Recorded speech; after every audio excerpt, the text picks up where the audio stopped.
What's going on, guys? This is Empty Box, and this is some Battlefield 3 on Noshahr Canals.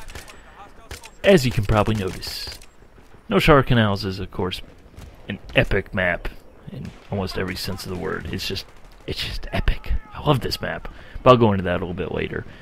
A couple of things I want to talk about right here, right now.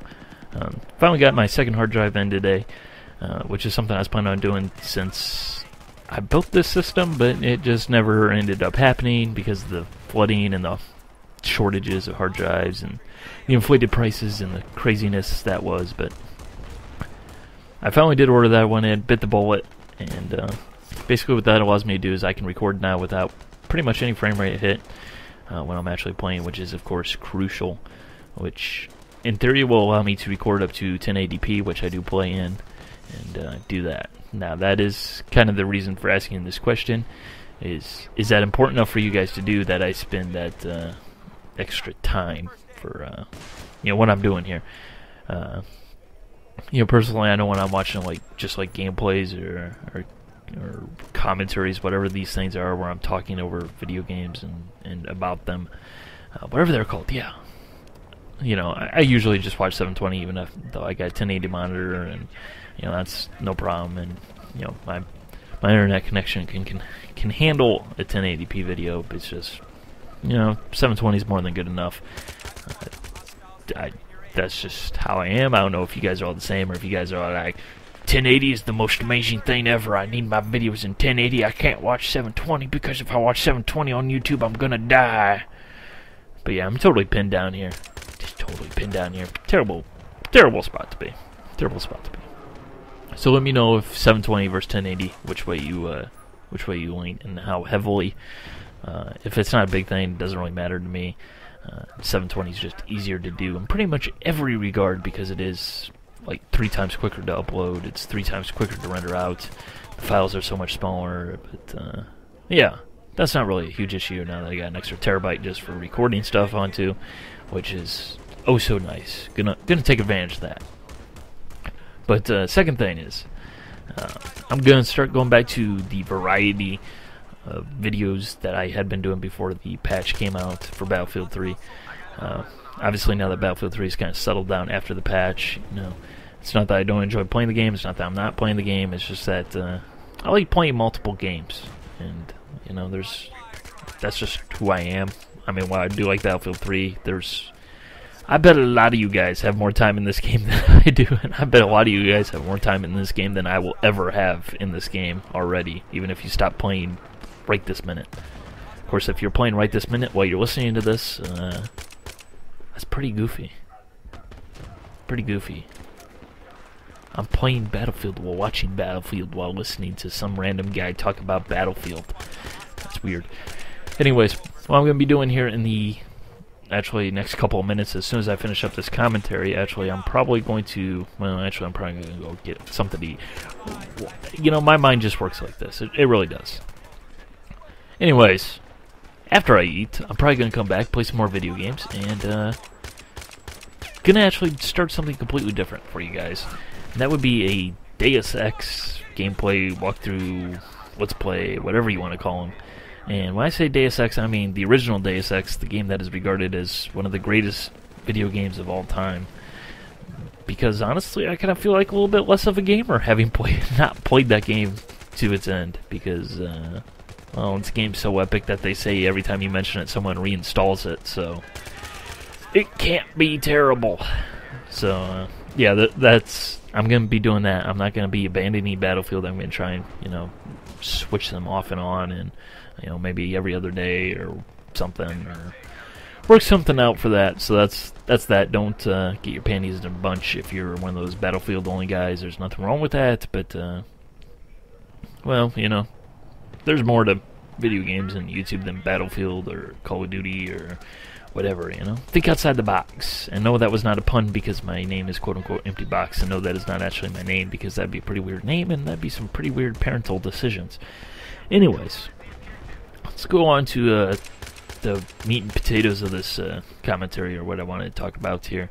Noshahr Canals. It's an epic map, and what DICE should do to, what I guess I should say DICE did great on this map that makes it a great map, in my opinion, and why things that they should capitalize on, that they should have learned from this map, and things that they should do for, you know, just learn from, and what went wrong on some of the other maps. Just a general map discussion there. So much easier to say than what I was trying to say, but whatever. Of course, Noshahr Canals, as you noticed, is a map I do like, if you couldn't tell by the fact that I said this map is epic. And here's why. It's not because the layout is amazing, because it's really not too terribly amazing in terms of the map layout and all that stuff, with the beach landing type thing going on down there, and then the, you know, high elevations. It's really kind of a moot point. In terms of like layout, I prefer Carg Island, just because that map is amazing as well. I've said it before, but that map is close to first-person shooter perfection as I've played. You know, it just allows everything. You know, if you want to use a vehicle, you can use a vehicle, and you're not, you know, just running over infantry that spawn right in front of you, usually. And, you know, it's not like Operation Metro or Sane Crossing 64 players, where it's just like just a complete deadlock. And, you know, it's not something like a Firestorm where it's just kind of slow and drab and boring and just kind of chugs along and chugs along. You know, it's a really balanced map, and that's the thing that I absolutely love about this map, as well as Carg Island, I should say, is, you know, it's so balanced. Whatever you want to do, it's so effective. I mean, if, you know, some maps, of course, me being a guy who's a foot soldier first and tanker second to last, right before jet pilot, which is definitely last. Oh my god, don't ever send me in a jet in Battlefield 3. It's terrible. It's terrible. But anything I want to do, I feel comfortable doing it on this map, and it's not like I have to do this or I have to do that because this is the map.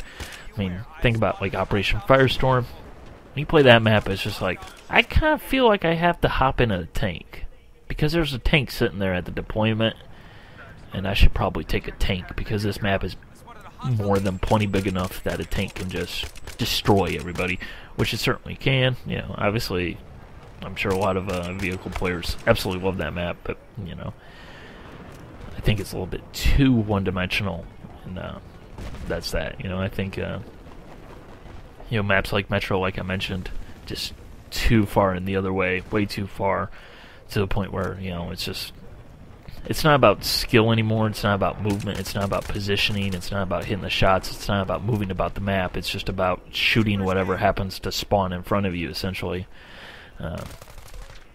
Which is the way I look at those maps, like Metro and Bazaar, but that's a different topic for a different story, and you guys know my thoughts on that by now if you've been watching more than this video from me. But another thing about this map is, like I said, the map layout isn't great, but the flag layout is just perfect. It's absolutely perfect. There's pretty much no flag that you can't capture another flag from, you know, with relative ease. You know, the flag distances are the perfect distance where, you know, you don't want to die, obviously, pretty much ever, but sometimes you do. Yeah, and it is what it is, but no, like I was trying to say here before I just totally lost my train of thought here, you know. Wow, that squad has 5 people in it. I don't understand that bug. That's pretty goofy, but, you know, it's not one of those maps where it's like, I was running for 10 minutes and now I died. Great. Which is really what Battlefield 2 can really turn into, especially if you're playing on foot and going that way. You know, you literally can be running for so long, and then just, you get so close to the flag, or you're capturing it, and oh, I got shot by a guy who spawned behind me, or some other crap. You know, it's close enough where if you die, you die. That sucks, but it's not, you know, the end of the world. As well as the fact that, you know, it just allows better access for the foot soldiers, guys like me, who, you know, enjoy playing on foot. You know, it's just as effective as using a vehicle. It's that nice, perfect balance between, you know, foot soldier and vehicles. At least on PC. I understand on a console, apparently, that they didn't actually reduce the number of vehicles, so there's more vehicles and less foot soldiers, which is kind of lame, but kind of upsets that balance. But you know, just the map layout being so equal from both sides. I mean, really, even though the Russian side has the high ground by default, it's not necessarily a huge advantage, just because of the layout and the, you know, the flags and everything. You can get from A to B as well as C to A, you know, pretty close to the same amount of time period, you know, and really work those flags from different angles. And, you know, pretty much this part of the game here is the game is starting to wind down, and I'm pushing my team. I'm just like, team, can you please not suck? I want to win this game. But no, anyways, where was I? You know, yeah, like I said, the flag's just perfectly balanced. You know, there's not one advantage, which is something that I think DICE really needs to up their game on. I mean, some maps were unfixable with the layout. I mean, I'm thinking about, not to bring it up again, but Operation Metro. I mean, obviously with the Russian flag being closer, that's one advantage, but even if they, I guess, move that B flag downstairs into the actual metro part where the subway is and everything, it'd still be a problem, because, of course, the Russians would have the high ground, basically, excuse me, by default again, which in that situation would be a huge advantage. I mean, even if, you know, that flag was down there, the Russian guys would just rain death upon every single guy who had to go near those stairs to capture that flag there. I mean, it's just a flawed layout for that type of environment. Now, of course, I know that pretty much everybody who's playing Metro doesn't really care about win or loss. It's just basically, I want to, you know, win this game if I can, but I want to kill a bunch of people and spray my LMG and do all that cool stuff and just shoot stuff, because that's pretty much all it is. Honestly, I'm pretty much repeating myself now. So I'm going to shut up now. I'm going to go play some Deus Ex and let this game finish out. It's going to end up being a close one, but my team sucks. Bye.